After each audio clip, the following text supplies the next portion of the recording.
Welcome friends, आप सभी का स्वागत है हमारी एक नई वीडियो में जिसमें हम पढ़ेंगे क्लास 7th के चैप्टर नंबर 6 के बारे में। तो आइए अब इसको हम जान लें, लेकिन उससे पहले मैं आपको एक चीज़ बताना चाहता हूं।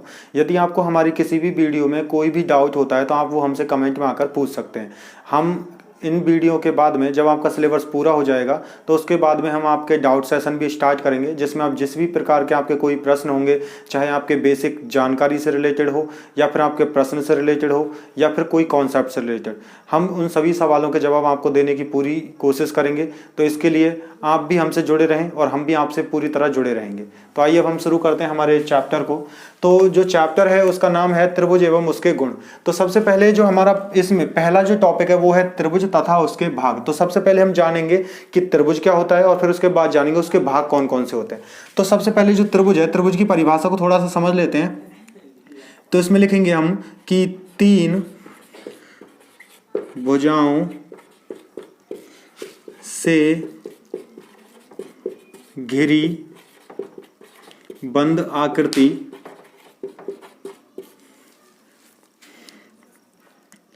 जिसकी या फिर जिसके अंतः कोणों का योग 180 हो उसे त्रिभुज कहते हैं। तो अब इसके बाद देखिए, तो सबसे पहले जो परिभाषा है ये त्रिभुज को बताती है हमें कि तीन भुजाओं से घिरी बंद आकृति जो है उसे त्रिभुज कहा जाता है और साथ में उसके अंत्य कोणों का योग भी कितना होना चाहिए, 180 डिग्री होना चाहिए। इसके लिए हमने यहाँ पर एक आकृति तैयार की है। ये भी एक त्रिभुज है और ये भी एक त्रिभुज है। तो इसमें सबसे पहले देखिएगा, सबसे पहले हमने एक त्रिभुज बनाया है ए, बी और सी। इस त्रिभुज के जब हम उसके भागों के बारे में जानेंगे तो यहाँ पर उनके भागों को जानिएगा।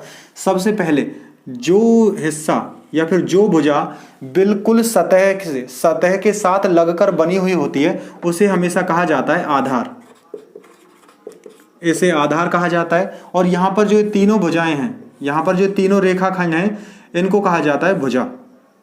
इन तीनों को भुजा कहा जाता है। अब इसके बाद में आगे देखिएगा, यहां पर जो ए है कोमा बी कोमा सी, यहां पर ए बी और जो सी है इन तीनों को शीर्ष कहा जाता है। इन्हें शीर्ष कहा जाता है क्योंकि हम शीर्ष की सहायता से ही पता लगाते हैं कि जो त्रिभुज है वो किधर सीधा होगा या फिर कौन कौन से उसके पास में बिंदु स्थित हैं। तो ये जो तीनों बिंदु होते हैं जहां पर दोनों रेखाखंड आकर एक दूसरे से मिलते हैं, वे जगह या फिर वो बिंदु शीर्ष कहलाते हैं। इसके बाद में यहां पर जो ये ए है, दो रेखाखंडों के द्वारा बनी आकृति, जो बी जैसी आकृति बनती है, इसको कोण कहा जाता है। जो यहां पर ये बना हुआ है इसको कोण कहते हैं, ये कोण कहलाता है। और यहां पर जो ए है ये शीर्ष था। तो इस प्रकार हम कह सकते हैं कोण ए कोमा कोण बी कोण सी, ये सब कोण हैं, ये कोण कहलाते हैं। और उसके बाद में जब तीनों कोणों को जोड़ें, कोण ए प्लस कोण बी कोण सी, तो हम कहेंगे कोण ए प्लस कोण बी प्लस कोण सी बराबर होता है 180 डिग्री, जिसके बारे में आगे चलकर हम त्रिभुज में इसी चैप्टर में आगे पढ़ेंगे। तो उसके बाद देखिएगा यहाँ पर बिंदु P, बिंदु Q और बिंदु R, यहाँ पर एक दूसरा त्रिभुज बना है जिसमें बिंदु P और R जो है वो भी एक भुजा है। लेकिन जब त्रिभुज इस प्रकार का हो जिसमें दो भुजाएं मिलकर बिल्कुल L की तरह आकृति बना रही हो, तो यहाँ पर जो कोण है वो 90 डिग्री का होता है। और 90 डिग्री के कोण के सामने वाली भुजा, सिर्फ त्रिभुज में ध्यान रखना है हमें, या फिर आकृति जो तीन भुजाओं से बनी हुई हो उस प्रकार की, चाहे वो चतुर्भुज हो, लेकिन यदि उसमें विकर्ण बना दिया जाए तो वो भी त्रिभुज जैसा ही दिखाई देता है। तो तीन भुजाओं से घिरी बंद आकृति जिसमें 90 डिग्री के सामने वाली जो भुजा है वो हमेशा ही कर्ण कहलाएगी। तो इसमें हम यहाँ पर जान सकते हैं कि कर्ण क्या होता है, आधार क्या है और भुजा क्या है। अब इसके बाद हम बात करेंगे हमारे अगले टॉपिक के बारे में, तो आइए उसे अब देख लें। तो अब हम इसके बाद बात करने वाले हैं हमारे अगले टॉपिक के बारे में, जिसका नाम है त्रिभुज के प्रकार। जो त्रिभुज के प्रकार हैं उनको दो भागों में बांटा गया है। नंबर 1 कोण के आधार पर, कोण के आधार पर, और नंबर 2 जो होता है वो होता है भुजा के आधार पर, भुजा के आधार पर। तो सबसे पहले हम जानते हैं कि कोण के आधार पर जो त्रिभुज होते हैं वो कितने प्रकार के होते हैं। कोण के आधार पर 3 प्रकार के होते हैं। नंबर 1, एक ऐसा त्रिभुज जिसमें जो तीनों कोण हैं। अभी हमने त्रिभुज की आकृति को देखा था, त्रिभुज की आकृति ऐसी होती है। तो इस आकृति में 3 कोण होते हैं, 1, 2 और 3। तो आकृति जो है वो इस प्रकार होती है, x, y और z, इसका हम नाम रख देते हैं। तो कोण के आधार पर जब पहला जो त्रिभुज है वो कुछ इस प्रकार का होता है जिसमें तीनों कोण, कोण x, कोण y और कोण z, या फिर कोण a, कोण b और कोण c, जब त्रिभुज में तीनों कोण न्यून कोण होते हैं तब उसे न्यून कोण त्रिभुज कहा जाता है। न्यून कोण त्रिभुज। न्यून कोण त्रिभुज कैसे बनता है? इसमें प्रत्येक कोण 90 डिग्री से कम होता है। इसका प्रत्येक कोण जब 90 डिग्री से कम हो, तीनों कोण जब 90 डिग्री से कम होते हैं तब वो न्यून कोण त्रिभुज कहलाते हैं। इसमें तीनों कोण ही न्यून कोण होते हैं। अब नंबर 2 पर आते हैं, बी। इसमें समकोण, दूसरा नंबर का जो है उसे समकोण त्रिभुज कहा जाता है। समकोण त्रिभुज। अब ये समकोण त्रिभुज क्या होता है? किसी त्रिभुज में कम से कम एक कोण, अब यहां तीनों नहीं होंगे, हमें बस तीनों के लिए जो याद रखना था वो पहला बिंदु है। उसके बाद दूसरा बिंदु जो है वो किसी एक कोण के बारे में बात करता है। जब किसी त्रिभुज का कम से कम कोई एक कोण समकोण हो, जब उसका एक कोण समकोण होता है तो उस प्रकार के त्रिभुज को समकोण त्रिभुज कहा जाता है, जिसमें एक कोण 90 डिग्री का होता है। जिससे पहले हमने इसके बाद में जो त्रिभुज बनाया था वो समकोण त्रिभुज था, जिसमें हमने कर्ण के बारे में पढ़ा था। अब इसके बाद नंबर 3 पर आ जाते हैं। नंबर 3 पर एक ऐसा त्रिभुज जिसमें एक कोण पहले न्यून था, दूसरे में समकोण हुआ जो 90 डिग्री का हुआ, ये 90 से कम था। तो एक ऐसा त्रिभुज जिसमें कम से कम एक कोण, जो एक कोण है वो 90 डिग्री से अधिक हो, 90 डिग्री से जब वो अधिक होता है तब उसे अधिक कोण कहा जाता है। इसे कहते हैं हम अधिक कोण त्रिभुज। इसे अधिक कोण त्रिभुज कहा जाता है। तो इस प्रकार से कोण के आधार पर 3 भागों में त्रिभुजों को बांटा गया है। इसके बाद सरल कोण त्रिभुज नहीं होता, क्योंकि सरल कोण जो है वो 180 डिग्री का होता है और त्रिभुज के अंतः कोणों का योग ही 180 डिग्री होता है। जब एक ही रेखा पर 180 डिग्री बन जाएगा तो वो किस प्रकार से एक त्रिभुज का निर्माण कर पाएंगे। तो इस कारण यहाँ पर एक कोण की आवश्यकता होती है अधिक कोण में, समकोण में भी एक कोण की आवश्यकता होती है अधिक समकोण होने के लिए, और न्यून कोण में तीनों कोण न्यून होने चाहिए। इसके बाद हम आगे बढ़ते हैं दूसरे प्रकार पर, वो है भुजा के आधार पर। भुजा के आधार पर कैसे? यहाँ भुजाओं की संख्या पर नहीं, भुजाओं की माप के आधार पर त्रिभुज को बांटा जाता है। जिसमें नंबर 1 पर या पहले नंबर पर जो आता है, एक ऐसा त्रिभुज जिसकी सभी भुजाएं समान माप की हों, समान लंबाई की हों, उसे कहा जाता है समबाहु त्रिभुज। समबाहु त्रिभुज एक ऐसा त्रिभुज जिसमें भुजाओं की लंबाई, सभी भुजाओं की लंबाई समान हो, उसे समबाहु त्रिभुज कहा जाता है। अब नंबर 2 पर चलते हैं, बी पर। एक ऐसा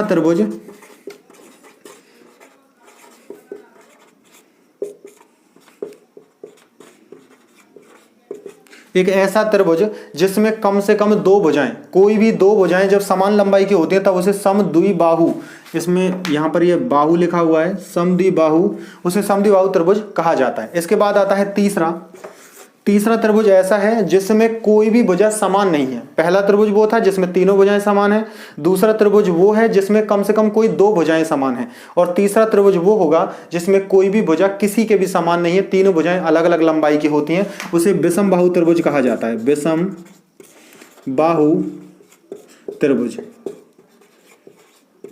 तो इस प्रकार से यहाँ जो त्रिभुज है उनको 6 प्रकार में बांटा गया है, और उनके जो वर्गीकरण के भाग हैं वो 2 भाग होते हैं। पहला कोण के आधार पर, दूसरा है भुजा की माप के आधार पर या फिर भुजा के आधार पर। तो ये पहला हो गया इसमें न्यून कोण त्रिभुज, दूसरा समकोण, तीसरा अधिक कोण त्रिभुज, भुजा में हो जाता है समबाहु त्रिभुज, समद्विबाहु त्रिभुज और विषमबाहु त्रिभुज। तो इसके बाद हम बात करेंगे अब हमारे अगले टॉपिक के बारे में। चलो आइए अब उसे हम देखते हैं। तो आइए अब हम बात करेंगे हमारे अगले टॉपिक के बारे में, जिसका नाम है त्रिभुज की माध्यिका और शीर्षलंब।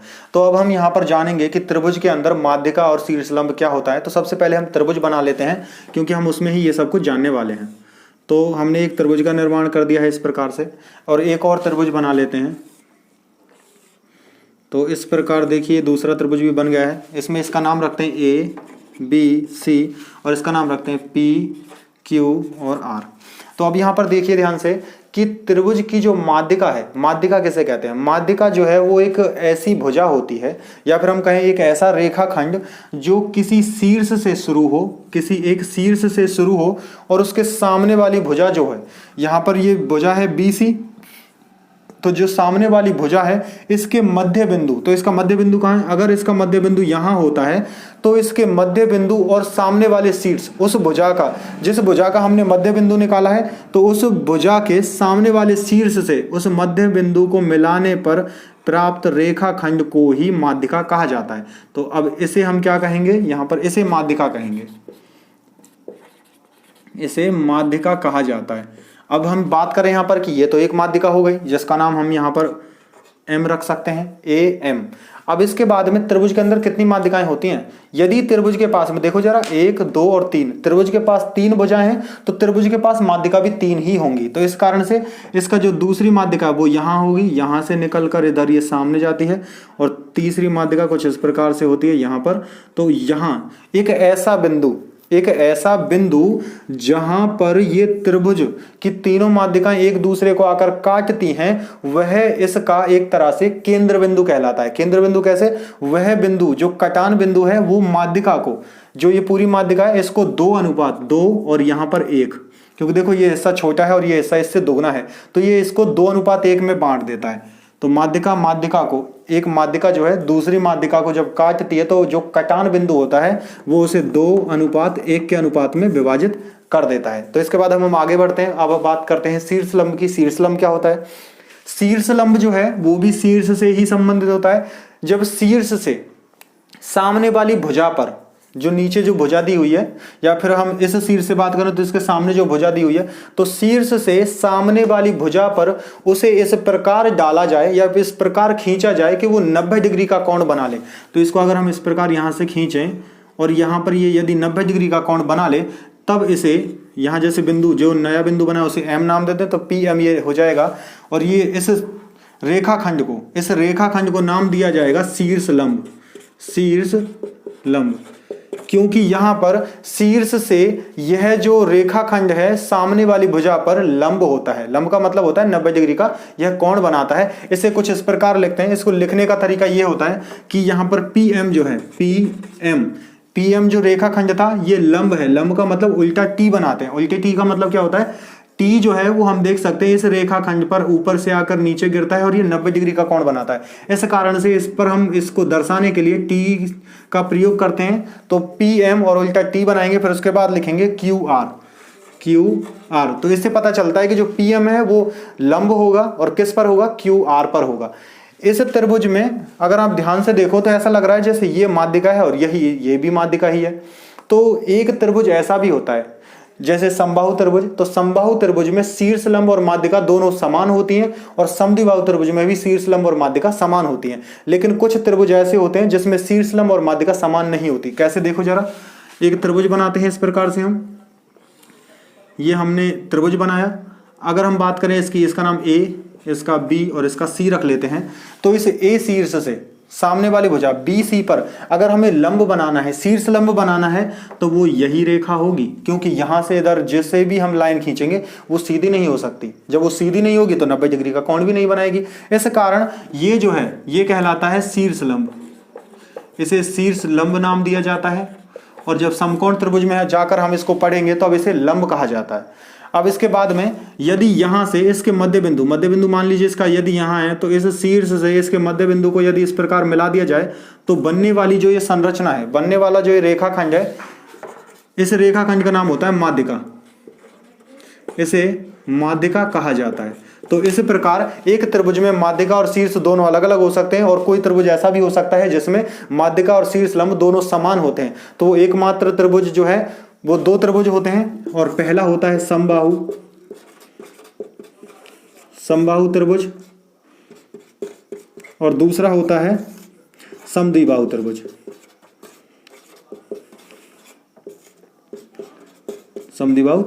तो इस प्रकार अब जो हमारे ये जो टॉपिक है त्रिभुज की माध्यिका एवं शीर्षलंब यहाँ पर खत्म होता है। अब हम बात करेंगे हमारे अगले टॉपिक के बारे में, तो आइए उसे हम देखें। तो आइए हम बात करेंगे अब हमारे अगले टॉपिक के बारे में, जिसका नाम है बाह्य कोण तथा उसके गुण, और उसके बाद दूसरा है अंत्य कोणों का योग। तो पहले हम जानेंगे अंत्य कोणों के योग के बारे में। तो सबसे पहले जो त्रिभुज होता है उसकी संरचना कुछ इस प्रकार से दिखाई देती है। तो पहले यह दूसरा हम त्रिभुज बना लेते हैं। त्रिभुज जो है वो इस प्रकार का होता है।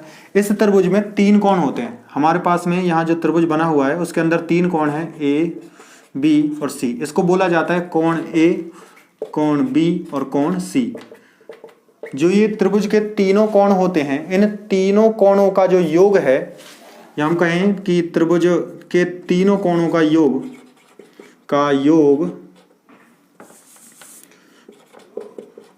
जो है वो बराबर होता है 180 के। अब ये कैसे बराबर होता है या फिर इनको बराबर करने का तरीका कौन सा है, वो आपको बड़ी क्लासों में मिलता है। आपकी जो सीनियर क्लासेस हैं उनमें आपको ये तरीका मिलता है कि कैसे हम इसके जो योग है उसको हम बराबर कर सकते हैं। अगर आप जानना चाहें तो थोड़ा सा हम कुछ इस प्रकार से बता सकते हैं कि मान लीजिए यहाँ पर ये जो बाह्य कोण का गुण है, ये इसी से आप इसको समझ पाओगे। देखिएगा जरा कि यहाँ एक सीधी रेखा खींची गई है। तो हम जानते हैं कि सरल रेखा जो होता है वो एक सरल कोण का निर्माण करती है, और सरल कोण 180 डिग्री का होता है। तो यहाँ पर सीधा एक सीधी रेखा खींची गई है जिस पर एक 2 कोण बन रहे हैं, एक अंदर वाला और एक बाहर वाला। तो अंदर वाला जो कोण है इसको x नाम दे देते हैं, बाहर वाले कोण को y नाम दे देते हैं। यहाँ पर x प्लस बाई, ध्यान से समझना जरा, x प्लस बाई जो है वो बराबर होना चाहिए किसके, 180 डिग्री के। क्यों? क्योंकि एक सीधी रेखा है। अब ये सीधी रेखा है तो उसके बाद में अब यहाँ अगर दूसरी तरफ ध्यान दें कि त्रिभुज के अंत्य कोणों का योग, वहां तो हमने 180 कर लिया था उसे। इससे समझना कि त्रिभुज के अंत्य कोणों के योग अभी हम जान रहे हैं कि 180 नहीं है। यदि 180 नहीं है तो यहाँ देखो जो 100 डिग्री, इधर देख सकते हैं हम 50 और 50 2 कोण हमारे पास मौजूद हैं जो 100 डिग्री के हैं, और यहाँ पर तीसरा कोण जो है वो मिलकर क्या करेगा, 180 डिग्री को पूरा करेगा। तो इस कारण से हम कह सकते हैं कि 50 प्लस 50 प्लस x बराबर से 180 डिग्री हो जाएगा। अब ध्यान से समझना जरा कि यहाँ पर x है और यहाँ पर भी x है, और इन दोनों को जोड़ेंगे तो कितना हो जाएगा, 50 प्लस 100, तो ये हो जाएगा प्लस x बराबर से 180। अब इसको ध्यान से देखो कि यहाँ पर x, तो x कोण के बराबर है, बचा हुआ कोण y है, और यहाँ पर बचा हुआ कोण 100 है। यहाँ पर दूसरा जो बराबर है, बराबर में यहाँ 180 है और यहाँ पर भी 180 है। इसका मतलब हम ये कह सकते हैं, बाह्य कोण के लिए हम ये कह सकते हैं कि अंदर के जो बाह्य कोण है उसके साथ जो कोण लगा हुआ है उसके अलावा, उसे छोड़कर उसके अलावा बचे हुए दोनों कोणों का जो योग है, कोण A प्लस कोण B, इन दोनों का जो योग है वो बाह्य कोण के बराबर होता है। तो यही बाह्य कोण का गुण होता है। बाह्य कोण का गुण क्या है, यदि हमें कोई ऐसा त्रिभुज दे दिया जाए जिसमें बाह्य कोण तो दे रखा है और अंदर का यह कोण भी ना दे हमें, और इसके अलावा एक कोण यहां से ना दे, तब भी हम उस कोण को पता लगा सकते हैं। कैसे, एक उदाहरण से समझिएगा जरा। जैसे एक त्रिभुज बना लेते हैं हम, यहाँ पर ये बना दिया हमने, बाह्य कोण दे रखा है हमें 100 डिग्री का, और अंदर का एक कोण दे दिया जाए 40 डिग्री का। और अब बस हमें इतना पता लगाना है कि दूसरा कोण, ये वाला कोण और ये कोण, दोनों ही कोण कितने डिग्री के होंगे। इसको 1 नंबर देते हैं और इसको 2 नंबर। तो देखिए जरा ध्यान से, ये सीधी रेखा होती है, यहाँ पर ये एक सीधी रेखा है तो ये 180 डिग्री का कोण बनाएगी। यहाँ पर जब ये 100 डिग्री का कोण पहले से मौजूद है तो बचा हुआ कोण कितने का रह जाएगा, तो हम 180 में से 100 घटा सकते हैं। तो हम कहेंगे 180 माइनस से 100 बराबर से 80 डिग्री। तो ये दूसरे नंबर का जो कोण है, कोण 2 बराबर से 80 डिग्री हो जाएगा। एक कोण तो हमें यहाँ मिल गया। अब दूसरा तरीका, हम यहाँ पर अभी जान चुके थे कि यहाँ कोण A प्लस कोण B, तो हम यहाँ लिख सकते हैं कोण A प्लस कोण B बराबर होता है कितना, बाह्य कोण के। बाह्य कोण कौन सा है, कोण बाई के, कोण बाई के बराबर हो जाता है। तो इस प्रकार यहाँ भी देखो, बाह्य जो कोण है वो कोण अंदर वाले कोण 1 और कोण 40 के बराबर होगा। तो कोण 1 प्लस कोण 40 बराबर से कितना, 100 डिग्री हो जाएगा, जिसकी वजह से ये पहले से 40 दे रखा है हमें, ये 40 दिया हुआ है। तो कोण 1 का मान कितना हो जाएगा, 100 माइनस से 40, तो कोण 1 बराबर से 60 डिग्री। अब इसको दूसरे तरीके से समझना चाहो तो उससे कर सकते हो। जैसे देखो, ये कोण यहाँ पर जो बचा हुआ था ये 100 डिग्री का था। 100 डिग्री के अलावा यहाँ पर 2 नंबर का जो कोण हमने बनाया था, 2 नंबर के कोण का मान कितना निकल के आया है, 2 नंबर के कोण का मान यहाँ पर निकल के आया था 80 डिग्री। 80 डिग्री निकलने के बाद में अब हमें चाहिए था कि हम कोण 1 का मान निकाल लें। तो हमारे पास 2 कोण तो पहले से मिल चुके हैं। तो देखिएगा, पहला कोण 40 डिग्री है, यहाँ पर 40 प्लस दूसरा कोण 80 डिग्री मिल चुका है। अब दोनों कोणों को जोड़िएगा तो यहाँ पर पहला कोण कितने का, 40, दूसरा है 80 का, दोनों को मिलाएंगे तो ये बनता है 120 डिग्री। और हम जानते हैं त्रिभुज के अंतःकोणों का योग, जैसा कि हमने पहले लिखा है 180 होता है। तो अब हम क्या करेंगे, 180 माइनस 120 बराबर से 60 डिग्री। तो इस प्रकार हमें 60 डिग्री यहाँ भी प्राप्त हुआ है और 60 डिग्री हमें यहाँ भी प्राप्त हुआ। तो इस कारण हम किसी भी तरीके से, चाहे अंतःकोणों को योग का प्रयोग करें या बाह्य कोण को देखें या फिर उसके गुण को देखें, हम यदि हमें एक कोण, बाह्य वाला कोण, बाहर का कोण दिया हुआ है, तो अंदर के उन दोनों कोणों को भी हम ज्ञात कर सकते हैं यदि उनमें से एक कोण हमें दिया हुआ है तो। तो इस टॉपिक में इतना ही। अब हम बात करेंगे हमारे अगले टॉपिक के बारे में, तो आइए उसे अब देखें। तो आइए हम बात करते हैं अब हमारे अगले टॉपिक के बारे में, जिसका नाम है समबाहु तथा विषमबाहु त्रिभुज। इस टॉपिक में हम जानेंगे कि समबाहु त्रिभुज क्या होता है और विषमबाहु त्रिभुज क्या होता है। वैसे हम इस दोनों त्रिभुज समबाहु और विषमबाहु समद्विबाहु के बारे में जान चुके हैं, लेकिन अब इसको हम थोड़ा सा और जान लेते हैं। तो देखिए, सबसे पहले हम बात करेंगे यहाँ पर समबाहु की। समबाहु त्रिभुज, जो समबाहु त्रिभुज है वो क्या होता है? जो समबाहु त्रिभुज है वो एक ऐसा त्रिभुज होता है जिसकी सभी भुजाएं समान होती हैं। तो जैसे मान लीजिए हम यहाँ पर एक त्रिभुज बना लेते हैं, ये हमने एक त्रिभुज बनाया है। तो इसमें नंबर 1 पॉइंट की बात करें हम, तो इसमें लिखेंगे सभी भुजा समान होती हैं, समान होती हैं। तो पहला पॉइंट इसमें यही रहेगा कि ये भुजा इसके समान है और इसके समान भी है। तो इसका नाम पहले रख लो, ए, बी और सी नाम रख रहे हैं इसका हम। नंबर 2 पॉइंट क्या होगा? जब ये सभी भुजाएं समान होती है ना, तो इसके जो प्रत्येक कोण है वो भी समान ही होता है। तो समबाहु त्रिभुज में सभी कोण समान होते हैं, समान होते हैं।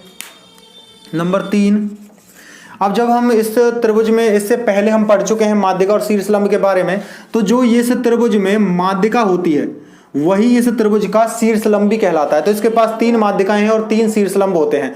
और यहाँ पर प्रत्येक माध्यिका की जो लंबाई है, जब तीनों माध्यिकाएं बनाई जाती हैं, तीनों माध्यिकाओं की लंबाई भी समान होती है। तो हम यहाँ लिखेंगे माध्यिका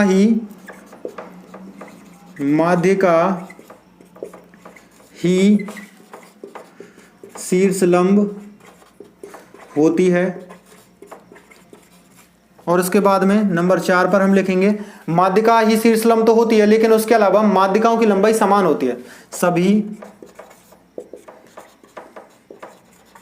माध्यिकाओं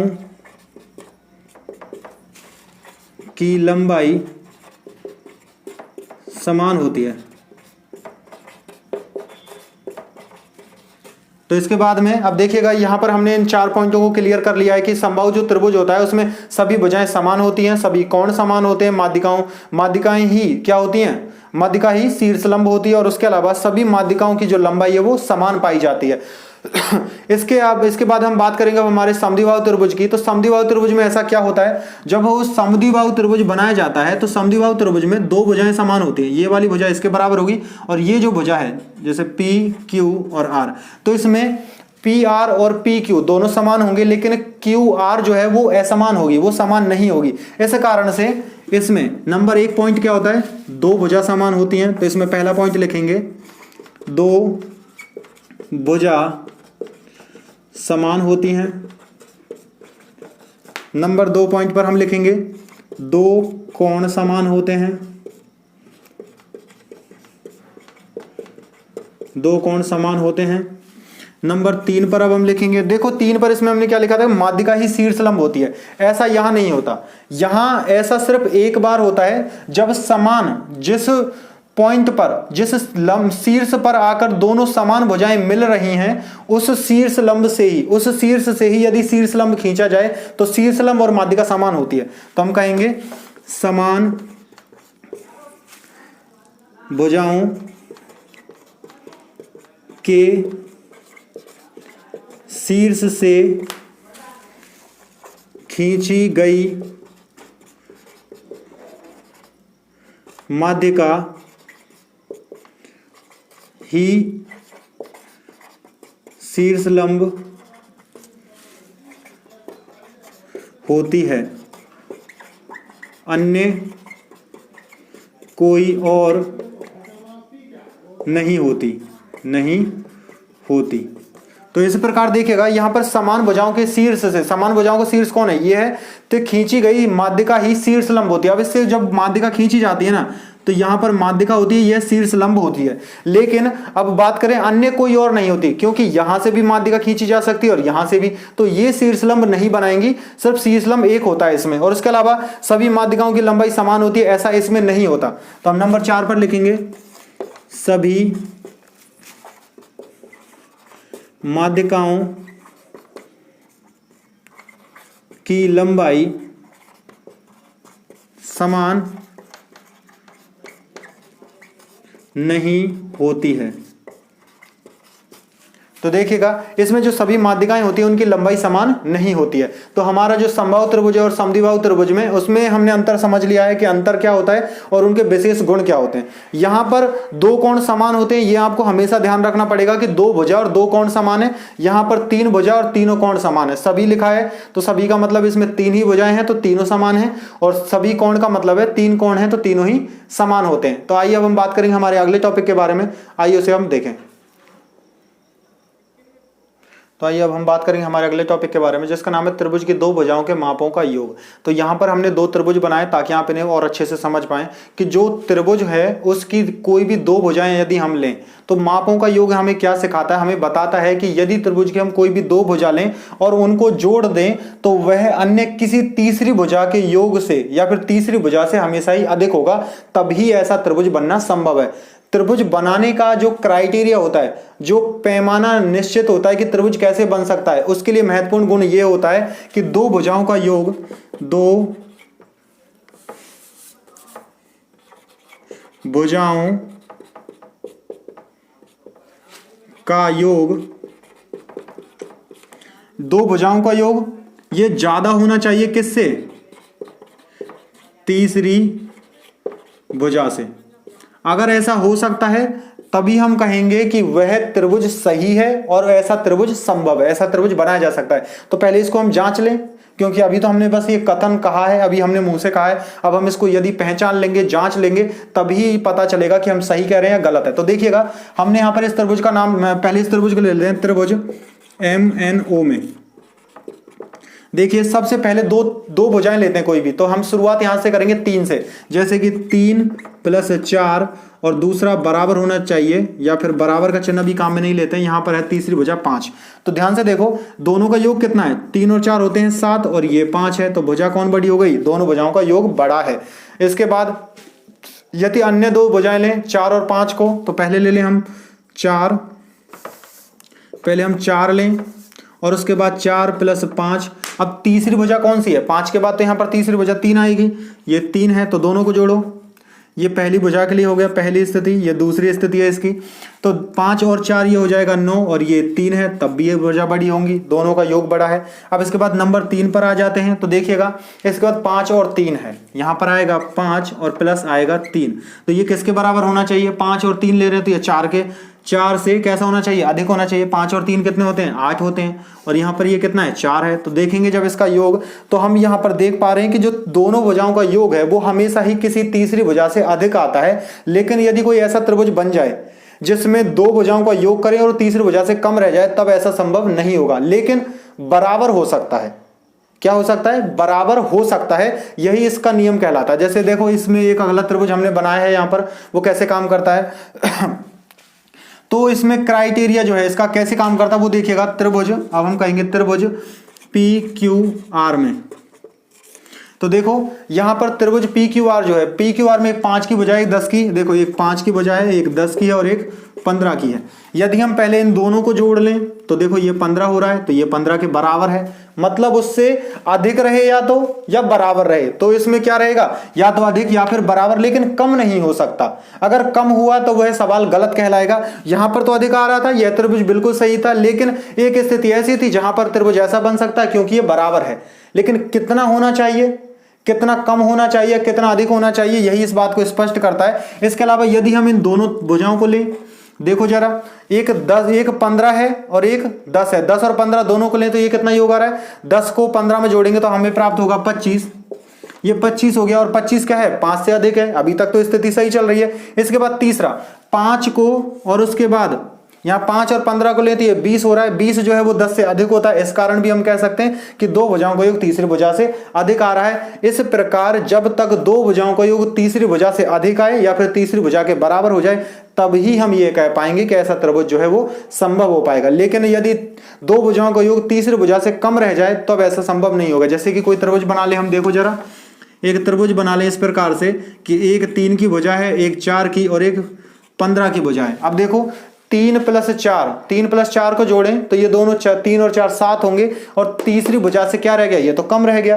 तो ऐसा त्रिभुज संभव नहीं होगा। इसका मतलब जो हम त्रिभुज बना रहे हैं, त्रिभुज की जो कच्ची आकृति हमने बनाई है वो तो बस हमने अपने हाथों से वैसे ही बना दी है। जब इसको बनाना हम संभव बनाएंगे कि जब हम इसको नाप कर बनाने की कोशिश करेंगे तब ऐसा नहीं बन पाएगा, ऐसा कभी भी ऐसा नहीं बन सकता। इस कारण से हम ये कह सकते हैं कि ये जो है इस प्रकार की कोई स्थिति नहीं हो सकती है। तो इसके बाद हम बात करेंगे हमारे अगले टॉपिक में, जो हमारा अंतिम टॉपिक भी होगा, जिसमें हम पाइथागोरस प्रमेय के बारे में बात करने वाले हैं। तो आइए हम देख लें।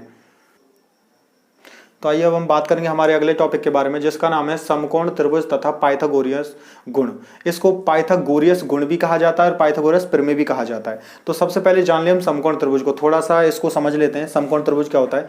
समकोण त्रिभुज उसे कहा जाता है जिसमें एक ऐसा त्रिभुज तो 3 रेखा खंडों से बनी हुई बंद आकृति होती है। इसमें यदि एक कोण, कम से कम एक कोण जब 90 डिग्री का होता है तो इस प्रकार के त्रिभुज को समकोण त्रिभुज कहा जाता है। समकोण त्रिभुज के बाद में अब हम इसमें बात करेंगे पाइथागोरस गुण की। पाइथागोरस गुण को जानने से पहले हम यहाँ इसकी प्रत्येक भुजा के नाम के बारे में जानकारी प्राप्त कर लें। तो इसमें देखिएगा 90 डिग्री, ये जो कोण है ये 90 डिग्री का है। तो 90 डिग्री के कोण के सामने वाली जो भुजा है उसे कहा जाता है कर्ण। तो इस भुजा को कर्ण कहा जाता है। और जिस भुजा पर जब उसे नीचे, बिल्कुल नीचे सतह की तरह लगा दिया जाए तो जिस पर 90 डिग्री का कोण बनता है उसे कहा जाता है आधार। इस भुजा को आधार कहा जाता है। और उसके अलावा कर्ण और आधार के अलावा ऊपर की तरफ 90 डिग्री का कोण जिस भुजा के द्वारा बनाया जाता है उसे कहा जाता है यहां पर लंब। तो इस भुजा को लंब नाम दिया जाता है। तो अब देखिएगा, अब यहाँ पर जो पाइथागोरस गुण है उसमें आपको बताया जाता है कि कैसे जो लंब है, आधार है और जो कर्ण है वो किस प्रकार से एक दूसरे के साथ में संबंधित होते हैं। पाइथागोरस गुण में पाइथागोरस नाम के एक जो साइंटिस्ट थे, मैथमेटिशियन थे, उन्होंने बताया था कि कैसे कर्ण, आधार और लंब एक दूसरे के सामने एक संबंध स्थापित करते हैं। जो होता है देखिएगा कि लंब कौमा आधार कौमा कर्ण। तो जब इन तीनों को ध्यान से समझा जाए तो यहाँ पर लंब, आधार और जो कर्ण है, इनके जो मान हैं एक त्रिभुज में, जैसे हमने इसके मान लिख रखे हैं, यहाँ ये इसकी भुजा जो है वो 3 सेंटीमीटर की है, यहाँ पर 4 सेंटीमीटर की भुजा है और यहाँ पर 5 सेंटीमीटर की भुजा दी हुई है। तो इस प्रकार जब हमें ये भुजा दी हुई है तो इन तीनों भुजाओं के बीच में एक संबंध पाया जाता है कि इनका वर्ग, कर्ण का वर्ग जो है अन्य दो भुजाओं के वर्गों के योग के बराबर होता है। तो कैसे होता है देखो जरा। सबसे पहले हम लिखते हैं आधार का वर्ग, आधार और इसका वर्ग प्लस लंब और इसका वर्ग, और बराबर होना चाहिए किसके? कर्ण और उसका वर्ग। तो देखिएगा हम यहाँ प्रत्येक भुजा को रखते हैं। तो जो आधार था, आधार की माप कितनी है? आधार 3 का है, तो यहां लिखेंगे हम 3 और 3 का करेंगे फिर हम वर्ग। लंब जो है वो 4 का है, तो बीच में प्लस का चिन्ह है, यहां पर लिखेंगे 4 और इसका वर्ग करेंगे। और बराबर जो कर्ण है वो 5 का है, तो यहां लिखेंगे 5 और इसका हम करेंगे वर्ग। अब देखिए इसको हल करना है। वर्ग का मतलब होता है उस जो संख्या में दी हुई है उसको अपने आप से ही गुणा करना। जब उस अपनी दी हुई संख्या को 2 बार लिखा जाता है तो इसका मतलब है, गुणा में जब उसे हम 2 बार लिखते हैं इसका मतलब वहां पर हमने उसका वर्ग किया है। घात 2 होने का मतलब है स्वयं को अपने आप से गुणा करना, वो भी 2 बार। अगर 3 घात होती तो इसका मतलब है अपने आप को 3 बार गुणा करना होगा। तो यहां पर गुणा करेंगे 3 गुणा 3 और यहां पर होगा प्लस 4 गुणा 4 और यहां पर होगा बराबर 5 गुणा 5। ध्यान देखिएगा 3 गुणा 3 करने पर आता है 9 प्लस 4 गुणा 4 करने पर आता है 16 और 5 गुणा 5 करने पर आता है 25। तो अब दोनों को हम जोड़ते हैं अब इनको, तो 9 और 16 जो है ये होते हैं 25 और यहाँ पर पहले से दिया हुआ है ये 25 है। तो इस प्रकार से हम कह सकते हैं कि जो पाइथागोरस गुण है, पाइथागोरस जो गुण है वो हमें बताता है कि किसी समकोण त्रिभुज में कर्ण का जो वर्ग है वो आधार के वर्ग और लंब के वर्ग के योग के बराबर होता है। जब इन दोनों का योग किया जाएगा तब वह कर्ण के वर्ग के बराबर आएगा। अब इसके आधार पर हम एक चीज और सीख सकते हैं, यदि हमें कोई सवाल दे दिया जाए और जिसमें कहा जाए कि आपको एक त्रिभुज दिया है, जैसे कि हम एक त्रिभुज से इसको समझ लेते हैं, छोटा सा त्रिभुज बनाकर, कि यहाँ पर इसकी जो आधार है वो 6 का दिया हुआ है और यहाँ पर जो लंब है वो हमें दिया हुआ है 8 का। तो हमें पता लगाना होगा कि जो कर्ण है उसका मान कितना है, जो कर्ण का मान कितना है। तो देखिएगा यहां पर हम इस सवाल को यहां से हल करके देख सकते हैं कि कर्ण का मान अभी हमें नहीं दिया हुआ है, तो इस सवाल में कर्ण का मान कैसे निकलेगा। तो कर्ण का मान निकालने के लिए हमें आवश्यकता है कि आधार का वर्ग, तो लिखेंगे आधार का वर्ग प्लस लंब है तो लंब का वर्ग बराबर होगा किसके, कर्ण के वर्ग के, कर्ण का वर्ग। तो देखिए आधार का वर्ग कितना है, आधार के लिए आता है 6, तो 6 का वर्ग प्लस लंब दिया हुआ है 8, तो इसमें 8 का वर्ग बराबर, कर्ण नहीं है हमारे पास में तो लिखेंगे सिर्फ हम कर्ण का वर्ग। तो देखिए अब ध्यान से 6 जो है, 6 का वर्ग जो होता है वो होता है 6 गुणा 6, इसका मान आएगा 36 और उसके बाद प्लस 8 का जो वर्ग है वो 8 गुणा 8 आएगा, तो जिसको कहेंगे हम 64 और जो बराबर किसके आएगा, कर्ण के वर्ग के बराबर, कर्ण का वर्ग। अब यहाँ दोनों को जोड़ देंगे, 4 और 6 10, 10 के लिए 0 हासिल 1 होगी, 6 और 3 9 और 1 10 हो जाएगा, तो ये हो गया 100 बराबर जो होगा किसके, कर्ण के वर्ग के। अब हमें कर्ण का वर्ग तो प्राप्त हो गया, वो 100 के बराबर है, लेकिन अब कर्ण हमें चाहिए तो उसके लिए क्या करना होगा, दोनों तरफ वर्गमूल करना होगा। या तो आपको वर्गमूल याद हो पहले से, अगर आपको पहले से याद है तो वो तो बहुत ही अच्छी बात है। अगर आपको फिर भी वर्गमूल याद नहीं है तो आप क्या करोगे, 100 का वर्गमूल निकालोगे। कैसे, गुणनखंड विधि से। जैसे कि पहले 100 लिखेंगे, इसमें 2 से भाग देंगे हमें 50 प्राप्त होगा, फिर 2 से भाग देंगे 25 प्राप्त होगा, फिर हम 5 से भाग देंगे हमें 5 प्राप्त होगा, फिर दोबारा 5 से भाग देंगे और 1 प्राप्त होगा। ये भाग हम तब तक करते हैं जब तक हमें 1 प्राप्त नहीं हो जाता। अब हमारे सामने जो इसके गुणनखंड आए हैं वो है 2, 2, 5 और 5। इनमें से जिनके जोड़े बन जाते हैं, जोड़े का मतलब जो 2 बार आया है उसका जोड़ा बन रहा है, तो 2 यहाँ पर 2 बार आया है इसका जोड़ा बन गया, 5 यहाँ पर 2 बार आया है इसका जोड़ा बन गया। तो इनमें से हमें एक एक बार की संख्या काम में लेनी है। 2 में से हम सिर्फ 2 काम में लेंगे और 5 में से सिर्फ हम 5 काम में लेंगे। तो इन दोनों का गुणा करने पर हमें कितना प्राप्त हुआ, 10 प्राप्त हुआ है। तो इस प्रकार 100 का जो वर्गमूल है वो 10 निकल के आता है। तो अब हम यहाँ लिखेंगे कि कर्ण का अब हम वर्गमूल लिखेंगे, तो लिखेंगे दोनों तरफ वर्गमूल लेने पर, तो वर्गमूल लिया तो इसका तो आ गया 10 बराबर क्या है वो कर्ण के लिए है, तो हम यहाँ लिखेंगे अंत में कि कर्ण बराबर से हो जाएगा 10 सेंटीमीटर। और इस प्रकार हमें वो मान प्राप्त हो गया जो हमारे सवाल में नहीं था और जो हमें ज्ञात करना था।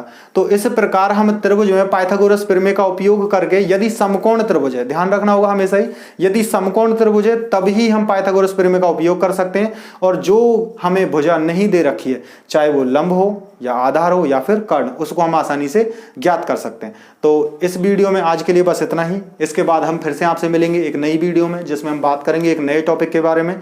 तो तब तक के लिए आप पढ़ते रहें, और आपको यदि कोई भी हमारी वीडियो में ऐसी कोई समस्या आती है जो टॉपिक आपको समझ में नहीं आता है, या फिर आप सवाल जब करते हैं उसमें कोई आपको समस्या आती है, तो आप वो हमसे कमेंट में पूछ सकते हैं और इसके बाद हम आपसे डाउट सेशन में फिर से आपके सवालों के जवाब देंगे। तो तब तक के लिए पढ़ते रहें और परीक्षाओं पर ध्यान दें। धन्यवाद।